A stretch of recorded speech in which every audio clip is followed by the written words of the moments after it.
Ladies and gentlemen, boys and girls, welcome to DGTV. My name is Wolf, and today I'm bringing to you another Starcraft 2 cast. This one being a little bit special, just purely because of the people who are inside of it. Yes, you may have seen that my name is there, but let's just introduce these two players. I'll let you know what happened there once I've introduced them. So spawning here as the purple Zerg, currently random. His name is InArmourClad, and his opponent, spawning in the top right hand side, is playing as the Protoss in the red. His name is BigBen. Alright, so let's quickly just let you guys know what's happening here. So you see this tag here, DGTV. Obviously that is my clan. You may have seen the vlog where I said that I have started up a bronze, silver, gold team. I've been doing so for about 2 months now, as a coach, manager, player, etc. for the team. So just doing everything really with and for the team. I've been doing that for about 2 months, and InArmourClad is one of those players who's been on the team and one of the highest achieving players on the team. He's won the BSG Weekly once or twice. I'm not entirely sure. I think it's twice. And yeah, he's just quite a solid player. That was as Protoss. He has switched his race up to random since then and is learning the Zerg and Terran race. Essentially he isn't as good with Zerg and Terran as he was. He's alright with Zerg, getting better as Terran because he just struggles like a lot of Terrans do versus Banelings, and splitting against Banelings and dealing with mass mutant numbers and etc. And same with Protoss with their Storm. And BigBen is a friend of InArmourClad's. I asked to do a show match last night to cast, which he saw that text. I lagged out essentially because my net is terrible and didn't allow me to do so. So I opted out of it and just went for the to cast the replays. Now let's just quickly say what both of these players have been doing.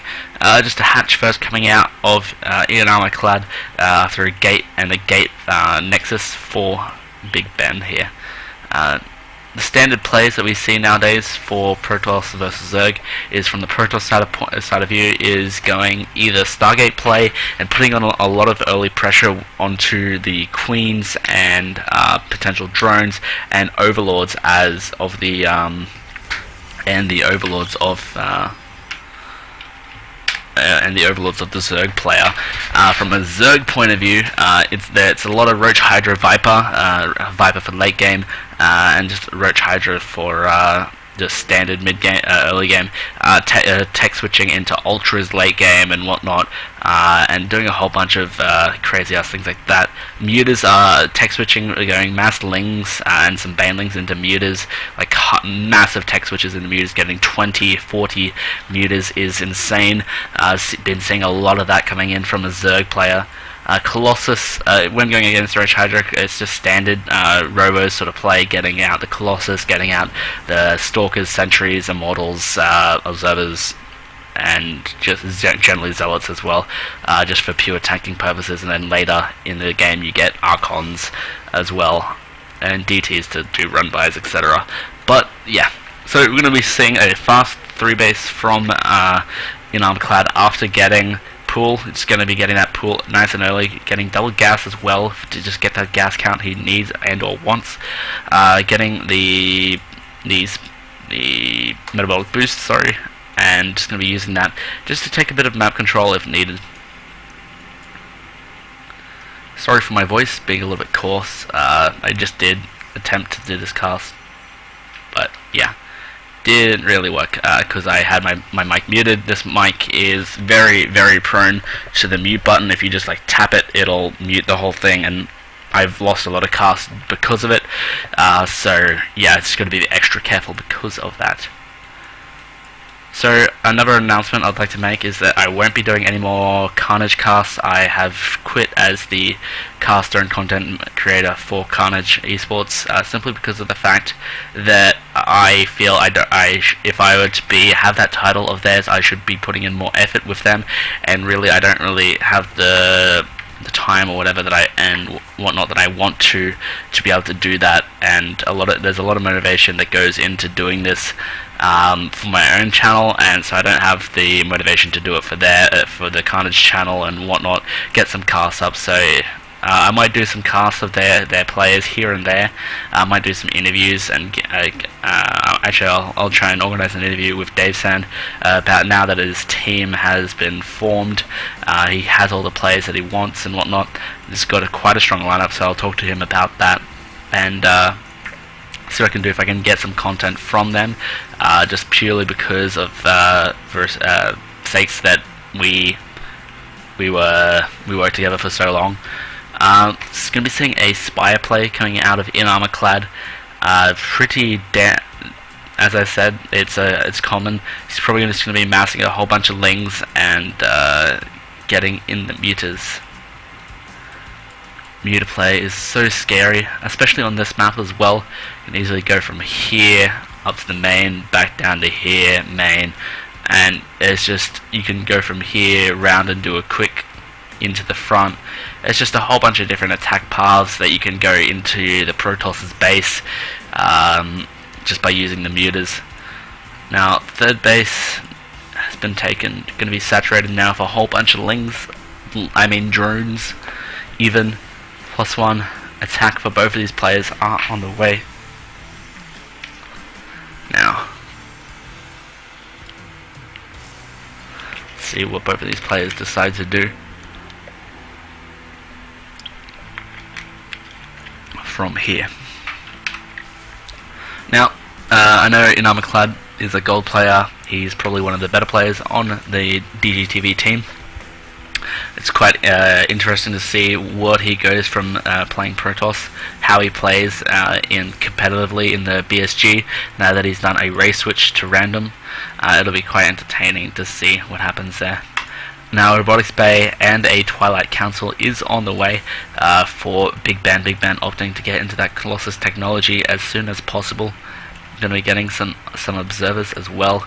Let's see what his vision is at. Currently, he only knows that his opponent has 2 hatcheries, which isn't that great considering the potential tech switch. Well, the obvious the tech that InArmourClad is going for in this instance, and that's just getting a whole bunch of mutas and lings from the looks of things currently. Now, just the one forge for BigBen does limit him in the upgrades, and he will fall behind in that front very soon. Currently very even, +1 just finishing up, and +1 not finishing yet, just finishing just as I was saying that for InArmourClad. InArmourClad does have the double Evo, allowing him to get both melee and melee attack and Carapace upgrade at the same time.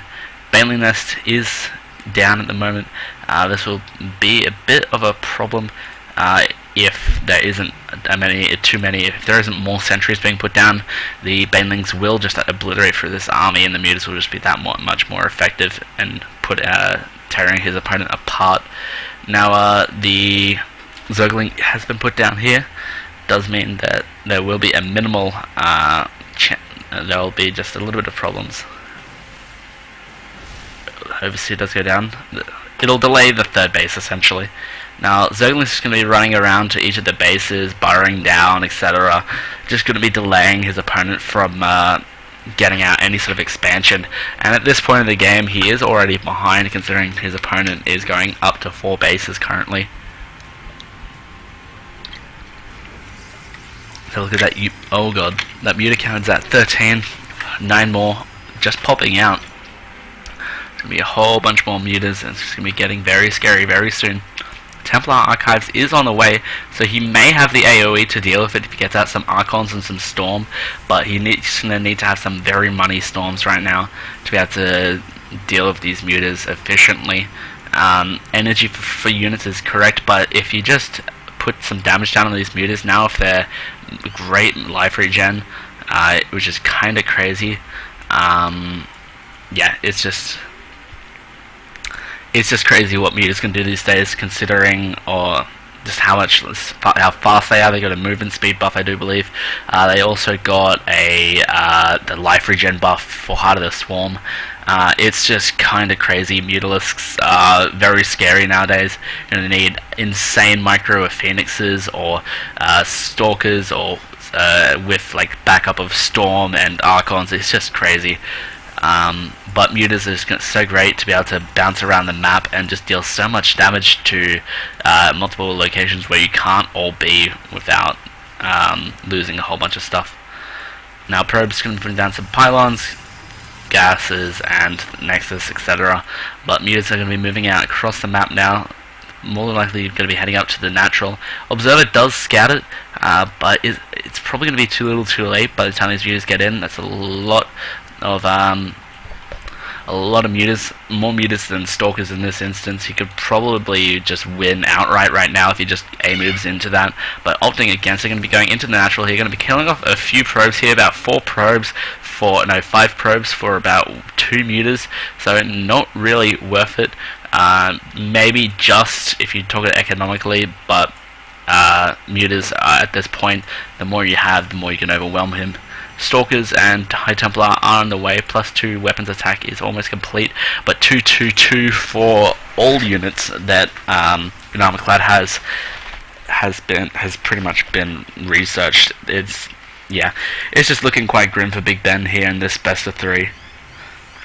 Now with InArmourClad being 200, he's just going to come into the third base here and get a massive surround on the third base and pretty much take it down. The mutas is going to back out here. Banelings are not going to be going down onto the Nexus, which is good, but in comes the Colossus. Colossus is going to be able to do a lot of damage. Now InArmourClad deciding to opt to go down at the back here, but No decides to go back in now that he's on a choke point. Force fields are a possibility here, yes, but not the best force fields. A lot of Zerglings and Banelings do go down, doing minimal damage. Now the Colossal Rock Towers do go down, and InArmourClad is going to back out here, losing 30 supply to next to none of his opponent. He did delay his opponent's third by quite a bit, while still having this fourth base for quite some time, quite a few minerals being mined from it, about 200 from each patch, which is kind of intense when you think about it. Now, 10 more mutas are on the way, as well as centrifugal hooks, so it's just going to be more and more pressure going to be coming out here of InArmourClad. Mutas just going to come in here, kill off these buildings, and it's just going to fly away because muta, right? And it's just really scary. And now with the Ultras Cavern tech switch in the late game, I am not entirely sure what BigBen could do right here. Unless he saw that this was coming, he maybe snuck a base over here, and got out a whole bunch of Immortals and Storm. I don't see a whole lot being that effective in this scenario. I see a lot of some Protosses, as soon as they see Muta Switch, put down double Stargate, start getting upgrades for the Phoenixes. It is a possibility, but once you've already invested down this route, it can get quite scary when the opposing player does start to counter that by getting a whole bunch of Hydras and Hydras and Infestors, and so they have Hydra Infestor Muta, which has so much damage output. It is very scary to try and deal with. Now 333 is on the way for InArmourClad, +3 attack is on the way as well. Storm just finishing up. Charge is on the way though. Need to be careful not to get too many Zealots though, because okay, misclick there. Maybe testing out his force fielding abilities. Now in comes the Muse, going to be focused firing down onto the third base here. They absolutely takes it out. Now the Baneling's going to come in here and actually do a lot of damage. Force fields do go down, but too little too late. All of the Banelings but one get through and detonate on his opponent's army. Third base gets denied again, and InArmourClad is just able to control the pace of this game in however way he wants. Now main base here doesn't have any more workers on it, but that's okay. He has another fourth, getting his fifth as well. All the miners from InArmourClad's main base has just gone to the his fifth base over here. It is insane the amount of money that he is mining right now, with an income of 2,000 and roughly about 900 gas income as well. Now BigBen, realizing that he is pretty far behind right now, he needs to go in and put on some pressure, do something. So he's going to go to his opponent's 4th base here, blink in, 3rd base, sorry, yeah, 4th base. He's going to try and do as much damage as he can.